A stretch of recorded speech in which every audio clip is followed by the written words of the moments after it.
मिलिए देश और दुनिया में अपनी कथाओं से सनातन का प्रचार करने वाले धर्मगुरु महामंडलेश्वर इंद्रदेव जी सरस्वती से। धर्म के ज्ञानी, सनातन और भविष्य उज्जवल करने वाले इस धर्मगुरु की जितनी भी तारीफ की जाए कम है। वृंदावन जैसे ही पहुंचे, उनका भव्य स्वागत हुआ। दरअसल में प्रेस कॉन्फ्रेंस का मकसद ये है कि हम पूरे सनातन के प्रभाव को बताना चाहते हैं। सनातन का प्रभाव क्या है, सनातन दर्शनों का प्रभाव क्या है, हमारे ग्रंथों का प्रभाव क्या है दुनिया में। हमारा पूरे सनातन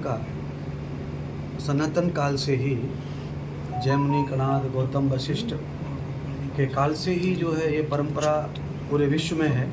हमारा जो देश है वो विश्व गुरु रह चुका है और आज भी हमारे विश्व गुरु के जो चिन्ह हैं, निशान हैं, पूरे विश्व में पाए जाते हैं। आप दुनिया के किसी भी देश में जाइए, वहाँ पे भारतीय आदमी अवश्य पाया जाता है और किसी भी देश की करेंसी को बढ़ाने में भारतीय नागरिक का प्रथम स्थान हर देश में पाया जा रहा है। अभी फ़िलहाल में मैं कई देशों में कथा करके आया हूँ, तो उससे मुझे महसूस हुआ है कि पूरे विश्व को आज भी चलाने के लिए ताकत, बुद्धि सब भारतीय लोगों की काम कर रही है। हर जगह बड़े बड़े स्थानों पे व्यापार क्या, बिजनेस क्या, नौकरी क्या, सीए क्या, सब भारतीय लोग हैं। दरअसल धर्मगुरु अब सिर्फ महामंडलेश्वर इंद्रदेव ही नहीं है, अब उनके नाम के आगे डॉक्टर लग गया है, क्योंकि इन्होंने पीएचडी की डिग्री हासिल कर ली है।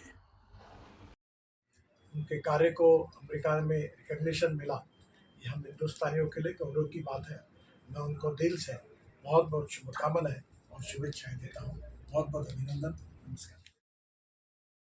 अमेरिकन यूनिवर्सिटी और यूएसए ने सनातन के धर्मगुरु को डॉक्टरेट वाली डिग्री से नवाजा है। 24 के चुनाव में धर्मगुरु ने कम वोटिंग को लेकर चिंता जरूर जताई, लेकिन एक ताकतवर और मजबूत सरकार की उम्मीद जरूर जताई। वैदिक धर्म का प्रचार करता हूँ, सनातन का प्रचार करता हूँ, तो उसके लिए ही मुझे the American university AUPG USA ने मुझे अभी डॉक्टरेट की उपाधि से सम्मानित किया है। और ये उपाधि जो है बिना एडमिशन, बिना पढ़ाई के डॉक्टरेट की, PhD की उपाधि मिलना, ये भारतीय सनातन के लिए, भारतीय संस्कृति के लिए बड़ी गौरव की बात है। और मैं भी बार बार यही कहता हूँ कि अगर आज मेरे पास भारतीय संस्कृति का, सनातन का प्रचार करने का अधिकार ना होता और मैं ये सब करना नहीं कर रहा होता, तो यूनिवर्सिटी, अमेरिका इतनी उच्च कोटि की यूनिवर्सिटी है जिसमें वहाँ के राष्ट्रपति, प्रधानमंत्री सब पढ़े हैं। ऐसी यूनिवर्सिटी से डॉक्टरेट की उपाधि आना तो संत समाज या हमारे सनातनी प्रचारकों के लिए, सनातनी लोगों के लिए बड़े गौरव की बात है, बड़े आनंद की बात है। इसलिए मैं आज आप लोगों को बुला करके ये बताना चाहता था कि सनातन से क्या क्या प्राप्त हो सकता है, सनातन क्या क्या सम्मान दिला सकता है। इस दौरान कौन कौन लोग वहाँ उपस्थित रहे थे जब ये आपको अवार्ड दिए गए? जब ये डिग्री प्राप्त हो रही थी, लगभग ये अभी 13 मई को प्राप्त हुई है, तो यूनिवर्सिटी से 5 लोग आए थे, टीम आई थी उनकी, और साथ में हमारे पूर्व अध्यक्ष दिल्ली बीजेपी और अभी जो नवनिर्वाचल जो चल रहा है ये चुनाव, इसमें सांसद के लिए चुनाव में खड़े हैं और पहले से सांसद हैं। आदरणीय मनोज तिवारी जी थे उसमें, और श्री सांसद हमारे बिजनौर मलूक जी नागर जी थे वहाँ उपस्थित मुख्य अतिथि के रूप में। उनके सानिध्य में और हमारे हजारों भक्त वहाँ उपस्थित थे पंडाल में, उनके सानिध्य में ये सम्मान प्राप्त हुआ। धर्मनगरी के लिए इस उपाधि को किस तरह से देखते हैं? नहीं, मैं इस उपाधि को, इस मान सम्मान को मैं देखता हूँ सनातन के लिए, ना मैं इसको अपने लिए देख रहा हूँ और ना ही मुझे इसका कोई ऐसा जात था, ज्ञान था कि इस तरह भी सम्मान मिल सकता है, बिना पढ़े का वह सम्मान, सर्टिफिकेट, डिग्री आ सकती है। तो दर्शन शास्त्र में मुझे ये डिग्री मिली है।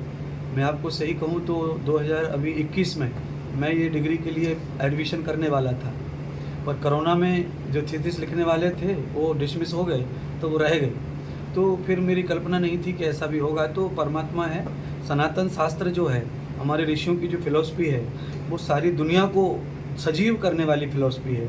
मैं उसका प्रचार करता हूँ, तो मुझे लगता है ये सम्मान मेरा नहीं, मेरे ऋषियों का है, मेरे सनातन का है और मेरे आर्यवीर योद्धाओं का है, जिन्होंने हमें ये संस्कृति दी है और नैतिकता दी है।